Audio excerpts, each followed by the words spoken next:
Welcome in to the RotoViz flagship show, the RotoViz Fantasy Football Podcast. It's myself, Colm Kelly. I'm joined by Kevin Szafraniec. We're going to talk through some interesting movement in the NFL over the last, let's say, week or so, since myself and Kevin had a chance to speak previously. Some of the stuff, even, Kevin, that we did talk about over the last month when we've done some shows together, whether it was on this or on the RotoViz Best Ball feed.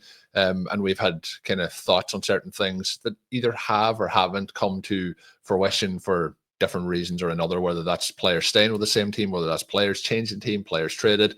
Lots of interesting stuff that has gone on over the last kind of 10 days or so, and I'm sure there'll be much more to follow as well. Kevin has been doing a lot of pieces up on rotoviz.com, including some of the players that we talk about today, recapping moves, kind of looking ahead, bigger picture as to what they will mean moving forward. Some teams have made moves over the last week or so that kind of give you a very clear indication that maybe they're going a certain direction in the draft, whether that's running back, quarterback, or wide receiver. So that might even come in to the conversation, Kevin. But as we get ready to record this one, how are you feeling? It's one day post St. Patrick's Day here in Ireland, and usually, for me, I'm in my mid-30s now. It's been quite a while since St. Patrick's festivities were high on my agenda. But now that I have a couple of children, one of those they're at their school, they're involved in the age group of entering parades and things like that. So I actually went into the local parade with my daughter, my wife, my newborn son. We all had to walk around. You need to have a parent with the child. It was Inside Out themed for people out there who have seen it. But not only did we take part in the parade, the school went and won best overall float. So something interesting did actually happen this St. Patrick's Day. But I know over in the US, it's probably bigger in the US than it is in Ireland, I think, in terms of how it's celebrated. But I actually have a St. Patrick's Day story for 2025, which hasn't been the case for many, many years. But how are you feeling, my nonsensical story aside? No, it's good. I'm feeling all right. And you mentioned you're in your mid-30s. Well, I'm in my early 40s, and it's been a long time. I stopped drinking about 20 years ago, but all my St. Patrick's Day stories are not PG-13, so or PG or G or any of those things. And so yesterday I pretty much stayed home, and for St. Patrick's Day I hurt my back, so that's where I'm at.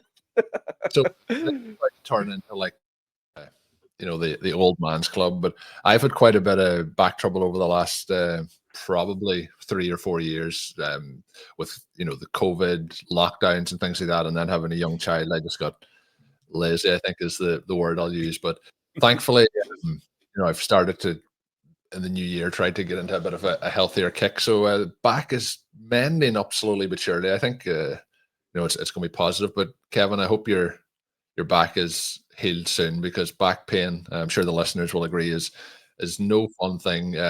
It's amazing until it happens to you, until you're in your mid-30s and you realize how important your core strength is. It's very hard to do a lot with a sore back. So the next time we see an NFL player on the injury report with some back issues, be sure to give them a little bit of sympathy for that. Before we carry on like this for the next 45 minutes, let's talk about some players. And speaking of old men who are in their mid-30s, let's move to Cooper Kupp. He signed up with the Seattle Seahawks over the course of the last week. We did talk recently a little bit about JSN, but looking at this now, we also talked about the Raiders, and we might link Geno Smith into this part of the conversation as well. He was traded from the Seahawks to the Raiders. Then we get the situation that Sam Darnold is now with the Seahawks. They did sign MVS to a contract, and then they signed Cooper Kupp. So there's, after trading DK Metcalf as well. So there's a very new look style to this offense in general for the Seahawks. There's quite a chunk of me that's relatively concerned overall about how the team is going to do moving forward. Darnold playing outdoors in Seattle, and then the situation with the age and Cooper Kupp, how he is normally utilized in the slot versus JSN, who that is one of his primary strengths. And then you have MVS, who, as a Packers fan, and if we had Sean on as a Chiefs fan, is quite an infuriating player, because can get behind the defense, can catch the ball sometimes. A lot of the time doesn't catch the ball, and it becomes kind of a frustrating play where you can't really have him in a fantasy relevant setting, and then you have kind of siphoned away maybe some of JSN strengths with signing Cooper Kupp. You also have potentially lost that connection with the quarterback and Geno Smith now being with the Raiders. So there's a couple of things that have happened this offseason that are not ideal for JSN. With Cooper Kupp coming in, with the crossover and skills between the two sets of players, do you think, do we see them both playing kind of that slot role? Do we see a situation where the role changes for either player? I don't really see it being a situation where we see, either of them being tasked with being in a deep threat role. But even as weird as the end of the season was for Cooper Kupp last year, where it just really disappeared over the last couple of weeks, but when you go in and pull up the Stat Explorer on RotoViz.com, you'll see like week 1 starts off the season with a 32-point game, as 21-point game in week 9, 15-point game week 10, 28.6 in week 11, 20 points in week 12, and a 20.2-point game in week 14. So there was quite a few weeks where it was very frustrating and a weird season, missed time obviously with injury. But you have 4 20-plus point games, or 5 20-plus point games in the season, 2 of those being above 28 points. How are you deciphering all this? Like, as much as we want to say Cooper Kupp is no longer useful, he's signing a pretty substantial contract here to go to the Seahawks. And when you're parsing all that together, what we've went through there, I asked you this last week. Is there anything left in the tank for this kind of veteran wide receiver? And then does it affect JSN? Should we still be as confident about JSN moving forward? Let's the whole Seahawks franchise. There's a lot to unpack there, right? There's a lot. So, I mean, I think I'm more worried about Sam Darnold being JSN's quarterback than I am about I think I am Cooper too. coming. Yeah. And can he support 2 fantasy relevant wide receivers? Now, when we talk about that, like maybe it's a case that Kupp becomes a clear wide receiver 2 to JSN in this situation. But if you go in and you look and Cooper Kupp gets 70 targets this season, and you're looking at Sam Darnold being the quarterback, it's about like, how does that balance work out for JSN to ascend to the next level, like we were seeing him doing at the end of last season? So there is going to be some challenges. And I think the biggest challenge, as you mentioned, is Sam Darnold. And when we look at what he was able to do with the Vikings, you're playing a lot of games indoors. You're also playing with Justin Jefferson. And as much as we want to hype up JSN, it isn't, Justin Jefferson that you're playing alongside there. It isn't, Jordan Addison. I would say JSN, Jordan Addison are probably at a similar level. And Cooper Kupp, if you're looking at it comparatively, is not at the level of Justin Jefferson any longer. Maybe at one point there was some similarities, but they are when I say similarities, they're very different as players, but I mean fantasy points scoring wise. But sounds like you're still on the JSN train here, but concerned about Sam Darnold.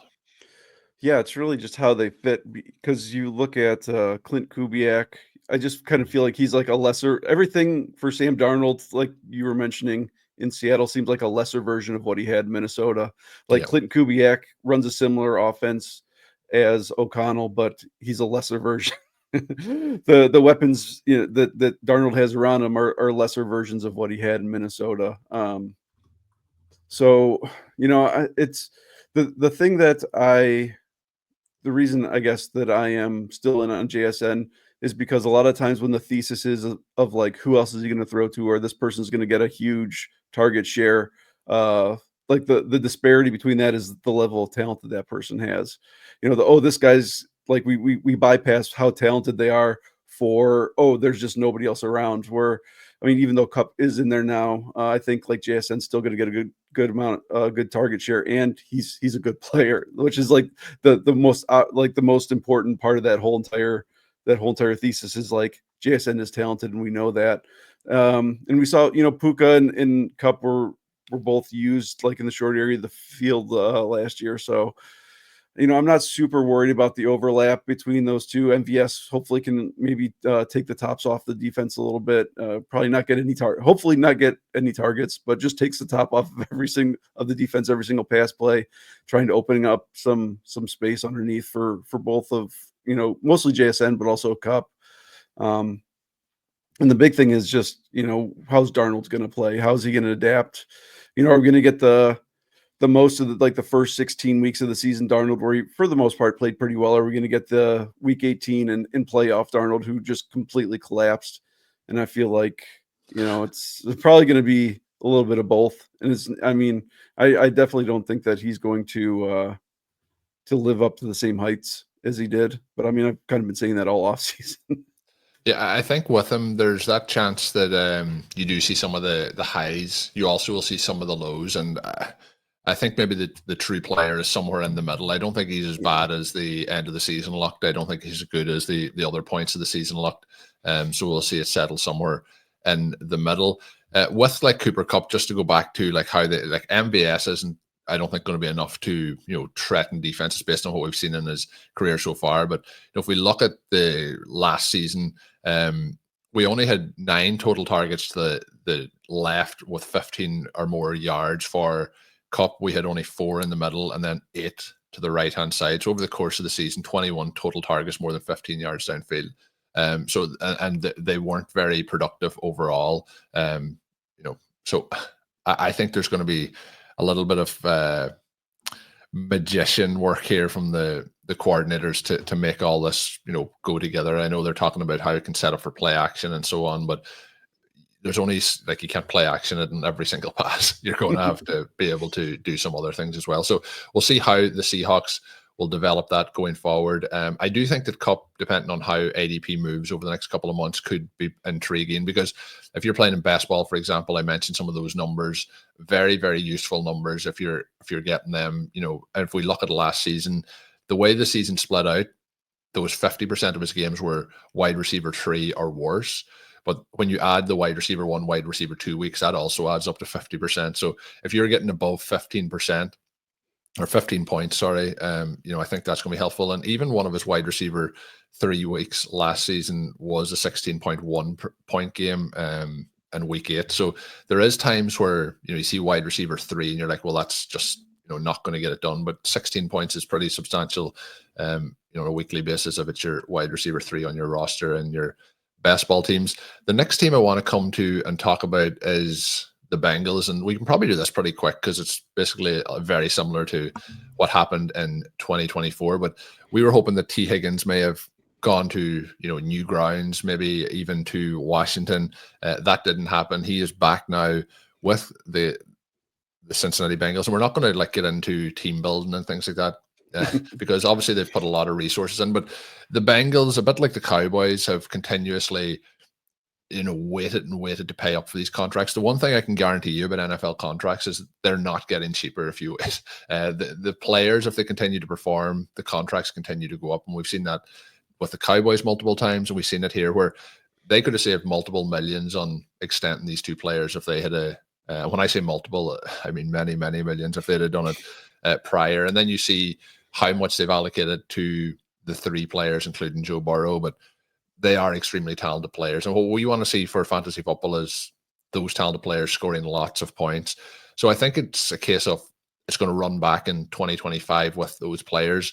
My question for you is, can it run as hot as it did in 2024? So you have 23.5 points per game for Jamar Chase over the course of that season, 403 fantasy points. And lots of production coming in different ways for both him and T. Higgins. What's your expectations heading into the season now for the Bengals, and can they kind of reproduce what we've seen last season from the 2? And is there a case the points total last year from T. Higgins, could that eat in a little bit to Jamar Chase? Could we see it come kind of closer together than the split that we had last season? Well, I think it's hard. It's nearly a 200. It's 180 point gap over the course of the season. I know, there's other reasons for that, but I would envision that there's a chance that closes quite a bit this year, and maybe that means that at value Higgins is the better pickup, which is I'm a T Higgins truther. Yeah. But what's your outcome? I mean, I think the overall gap is going to close. It's hard to really be. I mean, when Higgins was on the field like killing it, it was just more. He missed 29. He was inactive 29% of the games that over the course of the season. So it's hard to see when somebody has the type of season Ja'Marr Chase just had. It's hard to see him replicate that. But he's Ja'Marr Chase. He's not falling outside the top 5 wide receivers. Probably not falling out of the top 3 wide receivers. But I do think like the overall the total of fantasy points is going to close between the two. And it's funny, I talked about like not talking about roster building, but one of the funniest memes that I've seen after those contracts came out is saying like the Bengals are building this team like an 8-year-old builds their franchise in Madden. And I mean, I seen somebody had edited a video of a game. It was them versus the Ravens, but it was 97-95 was the finishing score of the Bengals coming out in the losing side. So they are going to have to score 60 points a game, which again could be very good for having them on your fantasy roster. You mentioned the 29% of the games that he missed last year, that being T Higgins, and that's obviously a huge thing where he kind of has a history of missing a couple of games a season, but Ja'Marr Chase stayed very healthy, and then when he's without Higgins, there's obviously more work to get going his way. If Higgins can stay healthy for a full season, I do think it's going to be interesting to see how close that is at the end of the season. The other thing is they've obviously paid Ja'Marr Chase, the highest wide receiver contract in NFL history. But when you look at T Higgins, like it's not all that far. Like T Higgins is high on that list as well when you look at all-time contracts. So it is a 1A, 1B situation. I think that's how the team looks at it. I think a lot of people in the fantasy circles are probably looking at it as like the number 1 and the number 2. And then we have had a run of like Ja'Marr Chase being healthy. And a bit like we talk about wide receivers, we're not targeting a wide receiver or a running back. Sorry, we don't want the running backs to get injured. But, injury luck, sometimes like we could end up, and we hope it doesn't happen, but, Chase missing time. And then that obviously catapults Higgins into an interesting spot for this season. So the Bengals, it's great to have all 3 back together after what they did last year. The ideal situation here is all the players stay healthy and they run it back with just huge scoring all around. So one I know that you're interested to talk about, and that is Evan Engram, who obviously a Jacksonville Jaguar, a couple of seasons off 100-catch season. Now with the Denver Broncos, probably not a good sign for some of my Broncos who will remain nameless, that tight end position. But a lot of talk about like Evan Engram and how he could be used moving forward here. Talk of a joker position and using him in different ways. The thing with Engram is he's basically a slot wide receiver, and the ways that you can use him are kind of highlighted in that 100-catch season. I don't think there's anything completely unique to how you get him into those situations. It's just like the volume of targets and what he can do beyond the catch at that kind of point. But are you excited to see him slot in here in Denver and what that can mean? I think it's a huge positive, especially for Bo Nix. The upgrade and what they had to Engram is very big for him as a quarterback. What do you think it means for Engram then himself moving forward here? Well, Blair put out an awesome article after the signing, and I mean I'm excited about it, but there's also there's some cause to just kind of like pump the brakes a little bit on him this year, especially coming off the injury last year.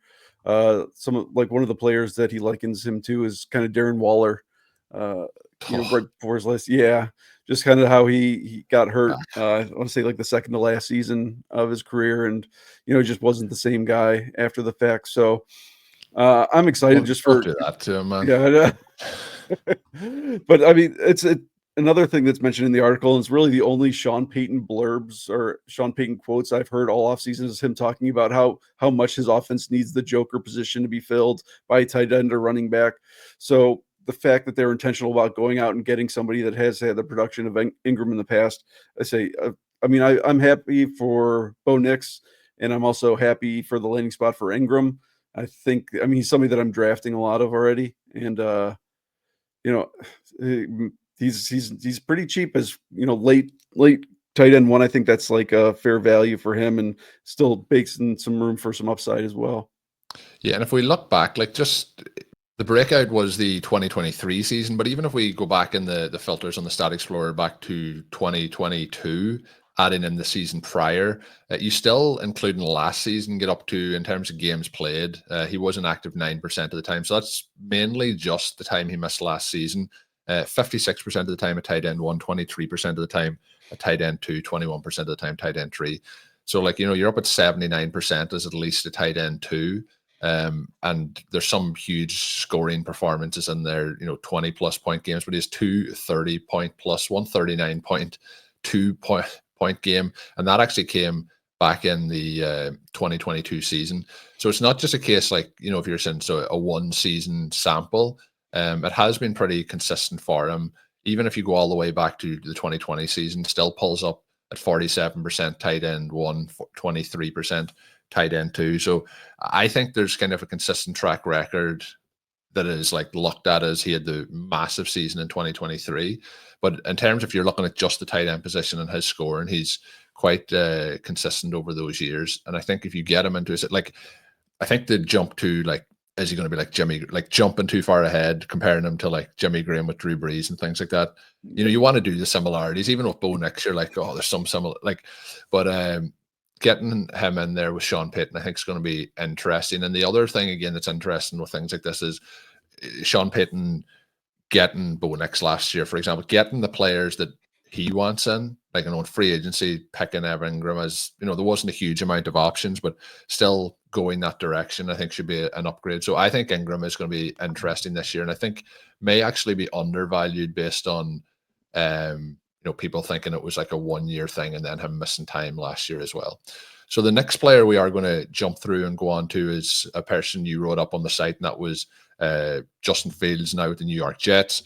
How are you feeling with him linking in with the likes of Breece Hall, Garrett Wilson, and how it impacts either positively or negatively, I guess, his value moving forward, and then those two guys and how it works out for the Jets? I mean, the big thing that people are going to bring up is Fields being a rushing quarterback and how that's going to affect Breece Hall's receiving value. And kind of digging a little deeper when I was writing that article, I don't think it's going to affect Breece Hall as negatively as a lot of people want to say. Really, like, even when Fields was in Chicago, he had an 11.3% target share to David Montgomery in his second season. And then in the third season, after Montgomery left for Detroit, he targeted both Khalil Shakir and Roschon Johnson over 8% of his attempts in that season. And then when he went, even the 6 games that he started in Pittsburgh, he targeted Najee Harris almost 12% of the time. So it's not as bad, I guess, as we may want to think that it will be. I mean, Breece, like 2 seasons ago, Breece had like over 90 targets. I don't think he's going to get up to that, but even with Aaron Rodgers being a statue, he still had, a 12 or almost 13% target share. So I don't think it's out of the realm of possibilities that he gets the same sort of target share next season, meaning Breece, like somewhere in the 12 to 13% seems pretty reasonable, especially because Breece Hall is better than really any of those running backs I mentioned that Fields has played with before. And as far as Garrett Wilson goes, really the only time that Fields has ever had a true wide receiver 1 is when he played with DJ Moore.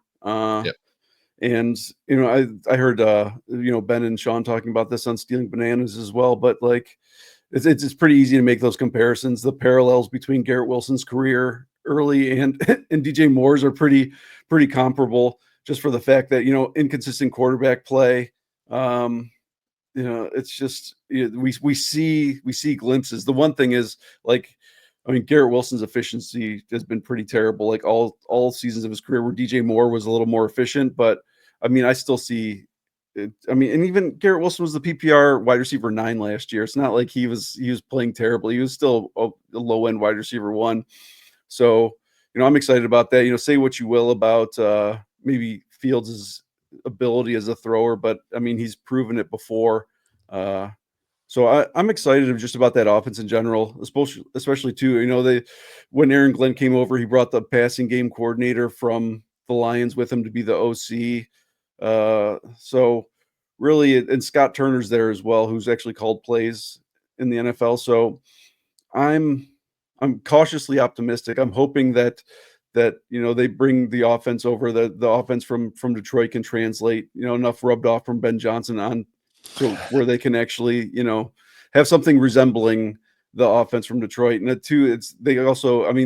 also I'm hoping that it makes Braylon Allen more relevant as well, just for the fact that maybe they can like a light version of the Jahmyr Gibbs, David Montgomery backfield transfers over, where it's Breece Hall and Braylon Allen. What I would like to see them do is move into a direction where, Justin Fields becomes more of a Russian quarterback. Now, people aren't going to want to hear that for Garrett Wilson, but I think if they really lean into him carrying the ball with some designed runs, and I think that can open things up for the running back cohort that you mentioned, particularly Breece Hall. I think actually on the ground they can become much more efficient. I think the part that becomes tricky is some of the downfield stuff. If you're looking for Garrett Wilson, over the course of his career, Fields once you go beyond 15 yards is very inconsistent. Not something that you want to be factoring into a huge part of your offense. In terms of even completions downfield, over the course of his entire career, there's not a huge amount that are going down the field into deep areas. And particularly last year, I don't know if the Steelers didn't trust him to do that or if they didn't want him to do that. But you're in single digit numbers on most seasons, either to the left, right, or the middle. When you compare it together, you're probably hitting 30. 2023 was his highest attempts for passes 15 yards or more down the field, and you're at 75. And that was a big jump versus any of the other years. For example, last season, just 31 attempts over the course of the season. But when you look at his numbers back then to just Justin Fields, I know we talked about that a lot as what about the other guys? But Fields, when we look at taking out his rookie season, and if you do pull up the Stat Explorer on RotoViz, it is interesting to look at because his first run at the start of the season, kind of the first 6 weeks of his rookie campaign, there's bits of games played and things like that. But when we look then to the end of last season, because he did technically play in those games at the end of the season, it was 1.7 points against Baltimore, 2.6, 0.7, 0.8 then in week 15. But he's in those games, he's coming on, he's running for one first down and then back to Russell Wilson again. So it does skew the numbers overall. But if you look at from 2022 to the end of last season, even including those, he was a QB1 47% of the time, 26% of the time QB2, and he was 26% then as well for QB3. But as I mentioned, there's 4 games at the end of the season that are factored into that one. Most of the time, if you were a quarterback, you just wouldn't have played. You'd be classed as a game where you didn't play, and it would have changed that a bit. There's also games in there where there's 44 points, 41.1, 33.2, 35.8. And even last season, there was a 37.1 point game. There's multiple games in the mid-20s. I still think if you're the Jets, and I want to see Garrett Wilson have success, but if you focus in on Breece Hall and Justin Fields and trying to move the offense that way and then work some play action off that, I think that Fields could be very valuable this season if we get a chance to see him run, which the Steelers didn't do a huge amount of at points when he was given the opportunity last season. But that is where we're going to finish it up, Kevin. Anything you want to highlight? Anything coming out in the next couple of days or weeks that you want to let the listeners know about? Yeah, we're just going to keep going through. There's still a few free agent signings that we need to kind of dive deep into. And even, if maybe the free agent signings are not as interesting, you think of somebody like Christian Kirk, we're just really kind of taking a look at an overview of the entire Houston offense. I have something coming out in the next few, there's probably be up by the end of the week. It might even be up by the time this is posted, that, just kind of going over that Houston offense and seeing, what we can expect maybe from CJ Stroud, see if we can get a little bounce back after the change in offensive coordinators and kind of just them retooling, thinning out that offensive line. Yeah, I think the best thing you can do when the quarterback has some second-year struggles, the best thing to do is trade away the best pieces of the offensive line. That will do it. So yeah, just keep going through that, and then from there we can go into some like second-year comps, things like that. So plenty coming down the pipe. And be sure to plug it. We are going to record after we do this. It'll come up on the Best Ball feed. We're going to talk about some of our favorite late round, particularly the last 2 to 3 rounds of Best Ball draft. So basically sleepers that we think that could hit both rookie, veterans, and more. And we'll talk about that as Kevin jumps into the hosting chair for that episode over on the RotoViz Best Ball feed. So make sure you do check that out as well. We'll be trying to post there regularly over the coming weeks and months. And you also had a draft that you did with Ross Durham that posted up there as well on the FFPC, doing some best ball stuff. So be sure to check that out. But that is going to be where we close it out. I guess I let you plug. I better plug before we finish. I did a show with Matt Hicks and Sean Siegel where we talked about the rookie running backs. We also will have ones coming out with the rookie wide receivers and then quarterbacks and tight ends. So 3 RotoViz OTs that we'll post this week as we cover those prospects. Great conversation with Matt. So make sure you are subscribed and do check that out. But until we are back, my name is Colm Kelly. I'm joined by Kevin Szafraniec. Have a good one.